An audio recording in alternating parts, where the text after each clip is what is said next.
ที่นครปฐมนับตั้งแต่เส้นทางสามแยกหน้าตลาดสะพายเข้าหาคุ้มสะพายพลแก้วที่ขึ้นกับบ้านสะพายบ้านพัฒนาประชาชนอยู่ดีกินดีแมนได้เริ่มลงมือก่อสร้างเทเปตงอย่างเป็นทางการในวันที่26ธันวาคม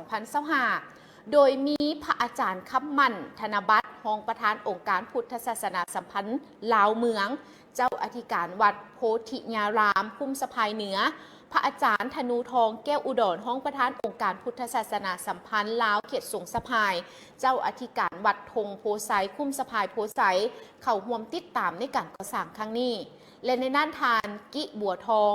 พิษณุกันในบ้านใหญ่สะพายได้ให้สัมภาษณ์ว่าเส้นทางเบตงแมนเริ่มลงมือก่อสร้างนับตั้งแต่วันที่26ธันวาคม2025เป็นต้นไปซึ่งจะเริ่มตั้งแต่เส้นทางสามแยกหน้าตลาดสะพายเข้าไปหาคุ้มสะพายพลแก้วระยะทางยาวกว่า300 เมตรมีความยาวในการก่อสร้าง370 เมตรความกว้างของหน้าทางแมน5 เมตรและความหนาแมน15 เซนติเมตรคิดเป็นมูลค่าการก่อสร้างโดยบ่ได้คิดรายค่าแรงงานตกอยู่ประมาณ295 ล้าน5 แสนกีบโดยแมนทุนประกอบส่วนจากทางเจ้าอธิการวัดพ่อแม่ประชาชนนักธุรกิจพอค้าเซ้าขายภายในบ้านในนั่นแมนเริ่มต้นจากทานพระอาจารย์ธนูทองแก้วอุดรได้เป็นห้องประธานองค์การพุทธศาสนาสัมพันธ์ลาวเขตสงสะพายเจ้าอธิการวัดธงโพไซประกอบส่วนเป็นเงินสดและวัตถุอุปกรณ์เครื่องก่อสร้างมูลค่า3 ล้าน 5 แสนกีบท่านในบ้านใหญ่สะพายได้ให้สัมภาษณ์เติมอีกว่าการก่อสร้างทางเปตงในครั้งนี้แม่นเป็นการสร้างขบวนการเพื่อคำนับรับต้อนกองประชุมใหญ่ผู้แทนทั่วประเทศครั้งที่12ของพรรคและยังเป็นการเฉลิมฉลองต้อนรับปีใหม่สากลก็คือคศปี2026ที่ใกล้จะมาถึงให้มีบรรยากาศที่คึกคืนและอีกอย่างหนึ่งก็เพื่อให้เป็นการสัญจรไปมาของประชาชนภายในบ้านนั้นมีความสะดวกสบายยิ่งขึ้นและพร้อมเดียวกันนั้นยังมีเป็นเสียงสัมภาษณ์ของทานกิบัวทองพิษณุกันในบ้านใหญ่สะพายให้ประธานนั้นติดตามรับชมรับฟังน้ำกันตื่นมื้อนี้ก็โอกาสดีได้สร้างกระบวนการตอนรับกองประชุมใหญ่ของศูนย์กลางพรรคเนาะเป็นต้นแม่นเฮาสิได้สร้างทางไปตรงนี่แหละเนาะเสริมเล็กเนาะก็ถือว่าทื่นฮอดดังกล่าวนี้กับพวกเฮาก็ได้จากพ่อแม่พี่น้องประชาชนระดมเนาะระดมพ่อแม่พี่น้องประชาชนก็เป็นต้นก็อิงใส่กองประชุมที่ได้ตกลงกันเนาะในเมื่อก่อนหันทั้งเฮาก็ได้ระดมนำครอบครัวพ่อแม่พี่น้องประชาชนครอบครัว1-3 แสนกีบเนาะก็ได้เงินประมาณอยู่50 กว่าล้านแหละเนาะก็ได้ซื้อวัตถุสิ่งของมาเนาะนอกจากนั้นก็มันก็เป็นแผนยาวนานของพวกเฮาเนาะก็บ่ว่าจะให้แล้วในมื้อหนึ่งวันเดียวเพราะว่ามันเป็นแผนของทั้งบ้านใหญ่สะพายตัวเมืองหน่อยในส่วนบทนี้ก็เป็นแผน5 ปีที่พวกเฮากำหนดไว้อยู่ในแผนของกองประชุมใหญ่หันเนาะของบ้านเฮาหันเนาะเจ้าในวันที่26ธันวาที่ผ่านมาทานอนุสรณ์มณีสุขรักษาการหัวหน้าแผนกโยธาธิการและขนส่งแขวงหลวงน้ำท้าพร้อมด้วยคณะและทีมงานวิชาการที่เกี่ยวข้องแมนได้ลงเคลื่อนไหวติดตามเบิ่งการก่อสร้างและซ่อมแปลงเส้นทางหลวงแห่งชาติเลขที่A3นับตั้งแต่3 แยกบ้านนาเตยหา3 แยกบ้านบวมเพียง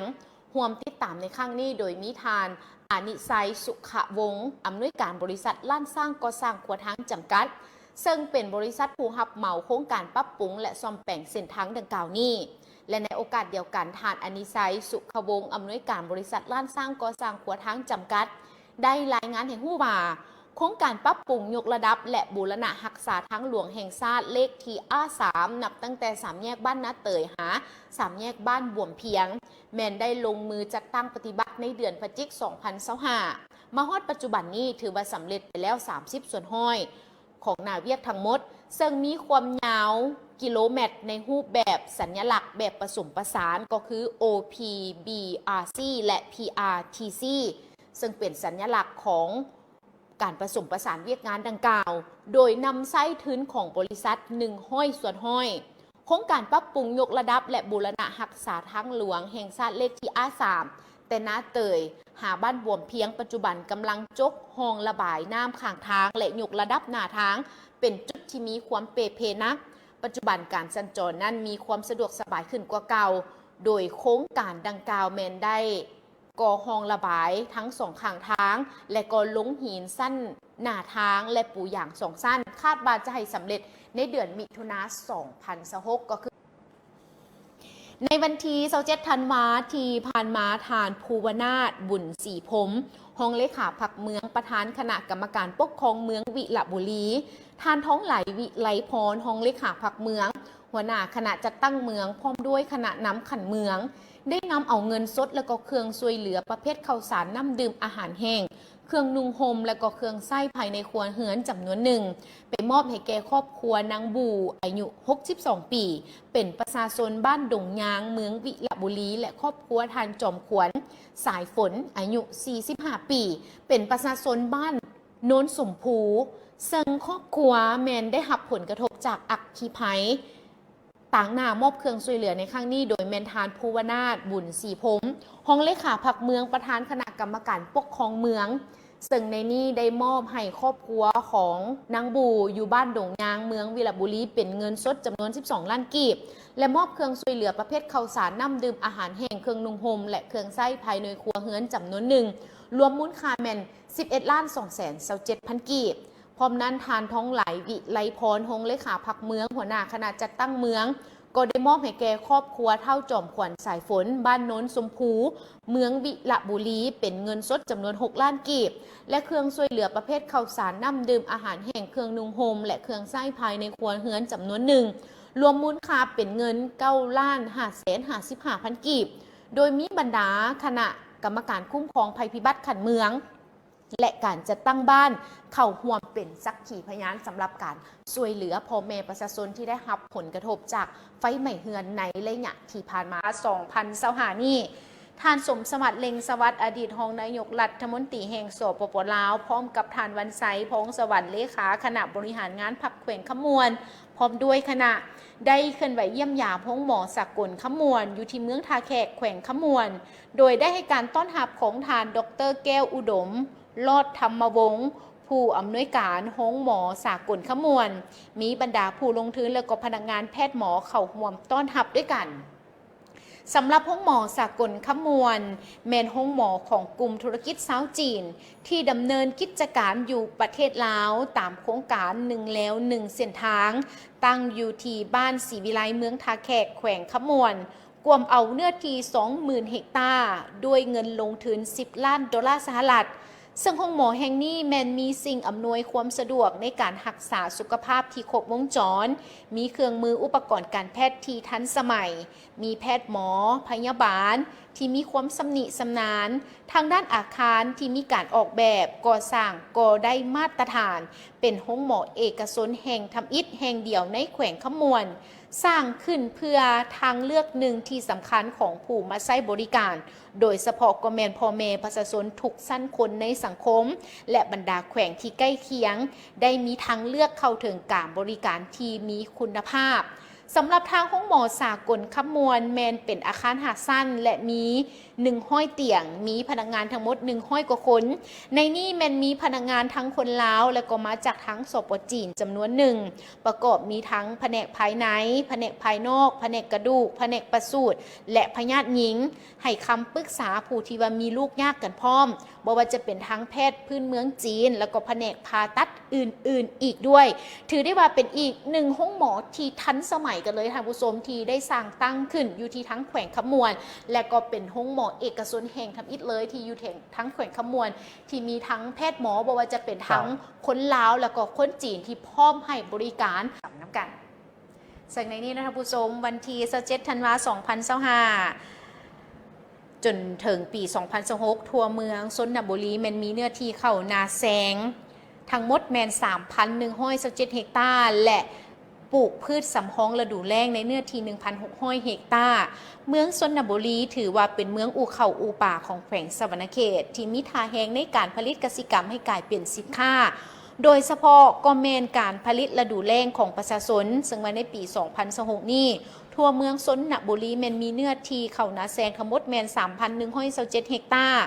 ในเขตที่มีเงื่อนไขซึ่งทั่วเมืองแมนมีโครงการสนรับประทานทั้งหมด 14 สถานีจักสูบน้ำในนั้นได้มีการผลิตในเขตพื้นที่สนรับประทานกว่าเอา800 กว่าเฮกตาร์ส่วนที่เหลือแมนเป็นการนำไส้น้ำของบ้านและประชาชนนำไส้จักดูดน้ำใส่พื้นที่การผลิตเองมาฮอดปัจจุบันแมนสามารถตกก้าได้สำเร็จแล้ว100 ส่วนห้อยการผลิตส่วนหลายแมนประชาชนเห็ดน้าวานเพื่อเป็นการประหยัดต้นทุนและประหยัดเวลาการผลิตอีกบางส่วนแมนเห็ดนาดำมาฮอดปัจจุบันการหว่านข้าวและดำนาของประชาชนแมนปฏิบัติได้เพียง75 ส่วนห้อยเนื่องจากว่าในช่วงฤดูฝนปีนี้แมนมีบางพื้นที่แมนได้รับผลกระทบภัยน้ำท่วมเหตุให้เกิดผลเสียหายในบางส่วนประชาชนบ่มีความเข้าใจและก็ประชาชนบ่มีเข้าที่จะมาเฮ็ดแนวพันธุ์จึงเฮ็ดให้การผลิตข้าวนาแซงนั้นมีความซักซ่านอกจากการผลิตข้าวนาแซงแล้วทางองค์การเกษตรกรรมและสิ่งแวดล้อมเมืองยังได้สุกยุส่งเสริมให้ประชาชนหันมาปลูกพืชสำรองฤดูแล้งในเนื้อที่ ขออภัยในเนื้อที่ 1,600 เฮกตาร์ตามเป้าหมายโครงการสนรับประทานแมนจะปลูกสาลีแข็งเพราะว่าปีนี้ประชาชนได้มีการเซ็นสัญญาซื้อขายสาลีแข็งกับสมาคมผลิตกสิกรรมคาดคะเนเนื้อที่การผลิตเบื้องต้นแมน200 เฮกตาร์แต่เนื่องจากว่าการปลูกสาลีแข็งแมนเป็นบทเรียนใหม่ซึ่งกลายเป็นโจทย์ที่ท้าทายสำหรับประชาชนจึงคาดว่าการปลูกได้เพียงแต่50 เฮกตาร์เท่านั้นทางนี้ก็เพื่อปฏิบัติตามทิศชี้นำของทางขันเทิงให้มีการเปลี่ยนแปลงรูปแบบของการผลิตคือจากการผลิตข้าวที่ใช้เวลาดนสิ้นเปลืองน้ำจึงหันมาปลูกพืชสำรองฤดูแล้งให้หลายขึ้นเพื่อเป็นการประหยัดเวลาประหยัดน้ำและประหยัดต้นทุนแต่ให้ผลตอบแทนสูงนั่นเองและนอกจากนั้นก็ได้มีบริษัทยาสูบหงถาได้มาส่งเสริมการปลูกยาสูบเพื่อขายส่งให้กับบริษัทในรูปแบบ 2+3 ก็คือประชาชนมีแรงงานและพื้นที่การผลิตส่วนบริษัทแมนเป็นผู้ให้ทุนเป็นผู้แนะนำทางด้านเทคนิควิชาการและเป็นผู้เก็บซื้อผลผลิตทั้งหมดในราคาที่ตกลงกันตามสัญญาซึ่งทางเมืองแมนได้มอบให้กับประชาชนบ้านหนองบัวหลวงเป็นผู้ปลูกในเนื้อที่3 เฮกตาร์ทั้งหมดนี้แมนการสัมภาษณ์ของทานพูนจันทลังสีห้องหัวหน้าห้องการเกษตรกรรมและสิ่งแวดล้อมของเมืองสนบุรีต่อผู้สื่อข่าววิทยุกระจายเสียงของแขวงสวรรณเขตในวันที่16 ธันวาคม 2025ที่ผ่านมาท่านผู้ชมอันนี้ก็เป็นการสุกยุ่ส่งเสริมการผลิตข้าวนาแซงแล้วก็มาผลิตศาลประชาชนแขวงเวียงจันทร์ได้มีการตัดสินจำเลยหาคุณในวันที่25 ธันวาคม ปี 2025 ที่ผ่านมาทางศาลประชาชนแขวงเวียงจันทร์ได้มีการตัดสินจำเลยหาคุณนั่นก็คือทางเท่าขจรลาบอายุ 41 ปีเสื้อซาดลาวสัญชาติไทยอาชีพกรรมกรอยู่บ้านขอนแก่นบ้านฝั่งไทยเมืองขอนแก่นประเทศไทยถูกกักตัวในวันที่5 มกราคม ปี 2025 ในข้อหาละเมิดกฎจราจรพาให้เกิดอุบัติเหตุศาลประชาชนแขวงเวียงจันทร์จึงได้มีการตัดสินลงโทษตัดอิสรภาพผู้เกี่ยวจำคุก11 เดือนปรับไหม5 ล้านกีบผู้ที่2ชื่อว่าเท่าวันมุงหุยอายุ17 ปีสัญชาติจีนอาชีพกรรมกรพักเสาอยู่บ้านห้วยน้ำเย็นเมืองนาไซท้องนครหลวงเวียงจันทร์ถูกกักตัวในวันที่6 มกราคม ปี 2025 ในข้อหาละเมิดกฎจราจรพาให้เกิดอุบัติเหตุศาลประชาชนแขวงเวียงจันทร์จึงได้มีการลงโทษตัดอิสรภาพจำเลย1 ปี 6 เดือนปรับไหม5 ล้านกีบผู้ที่3เท่าห่วงจีเซิงอายุ41 ปีเป็นคนสัญชาติจีนนักธุรกิจปัจจุบันพักเซาอยู่บ้านดงนาโซกเมืองศรีโคตะบองนครหลวงเวียงจันทร์ถูกกักตัวในวันที่ 14 พฤษภาคม 2025 ในข้อหาส่อโกงทรัพย์ศาลประชาชนแขวงเวียงจันทร์จึงได้มีการตัดสินลงโทษตัดอิสรภาพผู้เกี่ยวจำคุก4 ปีปรับไหม15 ล้านกีบผู้ที่4เท่าเขาซ้ายอายุ34 ปีอาชีพเพชรนาและเท่าท้องสวรรค์อายุ55 ปีอาชีพเพชรนาพวกผู้เกี่ยวทั้ง2 คนอยู่บ้านน้ำหมวกเมืองพลคมแขวงเวียงจันทร์ถูกกักตัวในวันที่ 11 พฤศจิกายน 2024 ในข้อหาค้าขายยาเสพติดศาลประชาชนแขวงเวียงจันทร์จึงได้มีการตัดสินลงโทษอิสรภาพเท่าเขาซ้ายจำนวน5 ปีปรับไหม10 ล้าน ส่วนเท่าท้องสวรรค์จำคุกตลอดชีวิต ทางคณะกรรมการอภัยโทษแขวงไซสมบูรณ์ได้จัดพิธีประกาศอภัยโทษแห่งแก่นักโทษที่มีความก้าวหน้าเนื่องในโอกาสวันชาติที่ 2 ธันวาคม 2025 ครบรอบ50 ปี อยู่ที่ค่ายคุ้มขังดัดสร้างกองบัญชาการปกสผาแดง โดยการเป็นประธานของทานแดงปทุมทอง ประธานสภาประชาชนแขวง ประธานคณะกรรมการอภัยโทษแขวง ในพิธีทานจุนดาคำบุญมีหัวหน้าองค์การอัยการประชาชนแขวงขึ้นพานบทสรุปโดยย่อเกี่ยวกับการจัดตั้งปฏิบัติเวียกงานอภัยโทษประจำปี 2025 ภายหลังที่ทางคณะกรรมการอภัยโทษแขวงได้ซี่นำและได้มอบเวียกกองเลขาก็ได้ค้นคว้าคัดเลือกสำรวมเอารายชื่อนักโทษผู้ที่มีเงื่อนไขอภัยโทษประจำปี 2025 โดยได้มีการปรึกษาหารือกับกำหนดแผนการวิธีเหตุเวียกตามรัฐบัญญัติของประธานประเทศและคำแนะนำของประธานคณะกรรมการอภัยโทษระดับชาติในนั้นนักโทษที่ทางคณะกรรมการอภัยโทษแขวงไซสมบูรณ์ได้เสนออภัยโทษลดผ่อนโทษแม้นมีจำนวน 41 คนเป็นหญิง 7 คน และได้รับการอภัยโทษลดผ่อนโทษจำนวน 41 คนเป็นหญิง 7 คน ในนี้นักโทษที่อภัยโทษปล่อยตัวแม้นมี 18 คนเป็นหญิง 4 คนนั่นเองและในนี้เพิ่นก็ได้มีการประกาศอภัยโทษเป็นที่เรียบร้อยกันแล้วเนาะที่แขวงไซสมบูรณ์ ทั้งทานอนุสรณ์มณีสุขหักษาการหัวหน้าแผนกยุทธาธิการและขนส่งแขวงหลวงน้ำทาพร้อมด้วยทั้งคณะทีมงานวิชาการที่เกี่ยวข้องได้มีการลงติดตามเคลื่อนไหวเบื้องการก่อสร้างและซ่อมแปลงเส้นทางหลวงแห่งชาติเส้นทางเลขA3นับตั้งแต่3แยกนาเตยหา3แยกบ้านบวมเพียงในวันที่26ธันวาคมปี 2025 ที่ผ่านมาร่วมกันติดตามในครั้งนี้มีทั้งทานอานิไซสุขวงศ์อำนวยการบริษัทล้านสร้างก่อสร้างกว่าทางจำกัดซึ่งเป็นบริษัทรับเหมาโครงการปรับปรุงและซ่อมแปลงเส้นทางดังกล่าวในโอกาสนี้ทั้งทานอานิไซสุขวงศ์อำนวยการบริษัทล้านสร้างก่อสร้างกว่าทางจำกัดได้มีการรายงานบอกให้ผู้ว่าโครงการปรับปรุงยกระดับและบูรณะรักษาทางหลวงแห่งชาติเลขA3นับตั้งแต่3แยกนาเตยหา3แยกบ้านเพียงได้มีการจัดตั้งปฏิบัติในท้ายเดือนพฤศจิกายนปี 2025 นี้มาฮอดปัจจุบันแม่นสำเร็จแล้ว30ส่วนห้อยของน้ำเอียกทั้งหมด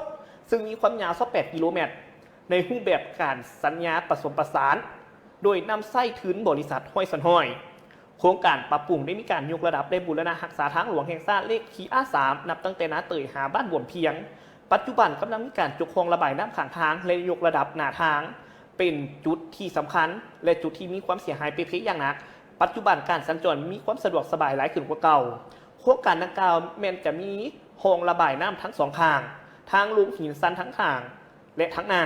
และมีการปูอย่างสองสั้นคาดว่าจะให้สำเร็จท้ายเดือนมิถุนายนปี 2026 นี้